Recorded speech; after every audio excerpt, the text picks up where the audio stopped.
محترم سامعین، صحابہ اور اہل بیت یہ دونوں عظمت و رفعت کے دو ادارے ہیں، لہذا امت مصطفیٰ پر لازم ہے کہ ان دونوں پر ایمان بھی لائے اور ان دونوں کا احترام بھی کرے۔ اگر کوئی بدبخت، بد نصیب، بے ایمان ان میں سے کسی ایک کا بھی انکار کرتا ہے، ایمان نہیں لاتا یا بے احترامی کرتا ہے، وہ دائرہ اسلام سے خارج ہے۔ کیونکہ رسول اللہ صلی اللہ علیہ وسلم سے تعلق کو جوڑنے کے یہ دو ہی ذرائع ہیں، صحابہ اور اہل بیت رضوان اللہ علیہ مجمعین۔ جن کا صحابہ اور اہل بیت اعظام سے تعلق مضبوط، گویا آقا سے تعلق مضبوط اور اس کا اللہ سے تعلق مضبوط، اور جس کا صحابہ اور اہل بیت اعظام رضوان اللہ علیہ مجمعین سے تعلق کمزور، اس کا آقا سے بھی تعلق کمزور اور اسے اللہ کی معرفت حاصل نہیں۔ یہ ذریعہ ہے اور یہ ترتیب ہے۔ اگر کوئی شخص یہ کہے کہ میں صحابہ، اہل بیت اور آقا کے بغیر اللہ کی معرفت حاصل کرنا چاہتا ہوں، اللہ سے تعلق مضبوط کرنا چاہتا ہوں، یہ خام خیالی ہے۔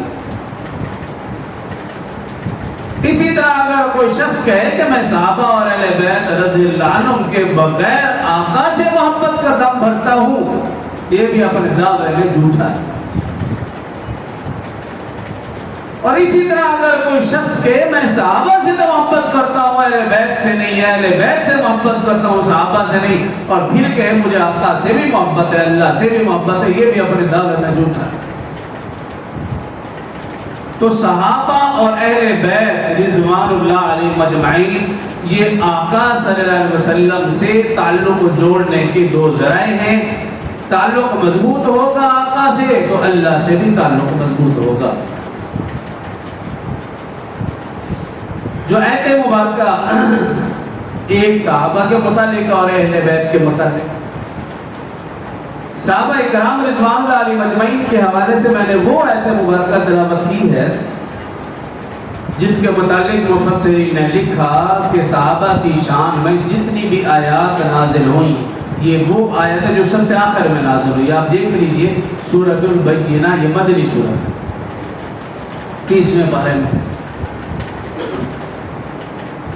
کیونکہ کچھ آیات مبارکہ ایسی ہیں کہ وہ مخصوص صحابہ اکرام کے متعلق ہیں، جیسے والسابقون الاولون من المہاجرین والانصار، یہ صلح حدیبیہ کے متعلق ہے، لقد رضی اللہ عن المؤمنین اذ یبایعونک تحت الشجرہ، یہ غزوہ بدر کے متعلق یا احد والے صحابہ کے متعلق۔ لیکن یہ آیت مبارکہ مفسرین نے لکھا کہ یہ آیت مبارکہ مدنی صورت میں ہے اور وہ آیت ہے جو سب سے آخر میں نازل ہوئی۔ گویا اس آیت مبارکہ میں 1.25 لاکھ صحابہ اکرام رضوان اللہ علیہ مجمعین کی شان اللہ نے خود بیان فرمائی ہے، بلکہ انہیں سرٹیفکیٹ عطا فرمایا۔ اللہ نے فرمایا جزاؤہم عند ربہم، اللہ فرما رہے یہ صحابہ وہ ہیں کہ ان کی جزا، ان کا بدلہ میرے ہاں جنات عدن، ایسے باغات ہیں تجری من تحتها الانہار، جس کے نیچے سے نہریں جاری ہوں گی، خالدین فیہا ابدا، یہ اس میں ہمیشہ رہیں گے، رضی اللہ عنہم ورضوا عنہ، اللہ فرما رہے ہیں یہ انعامات صحابہ کے لیے اس لیے ہے کہ میں ان سے راضی ہوں، مجھ سے راضی۔ یہ سرٹیفکیٹ اللہ نے عطا فرمایا، میں ان سے راضی ہوں، مجھ سے راضی، کیوں؟ ذالک لمن خشی ربہ، اس لیے کہ ان کے دلوں میں اللہ کا ڈر تھا، اللہ کا خوف تھا، اس لیے اللہ فرما رہے ہیں جس کے دل میں میرا ڈر اور خوف ہو میں ان سے راضی ہوں، مجھ سے راضی۔ یہ صحابہ اکرام کے متعلق اللہ نے ایک ڈگری جاری فرما دی۔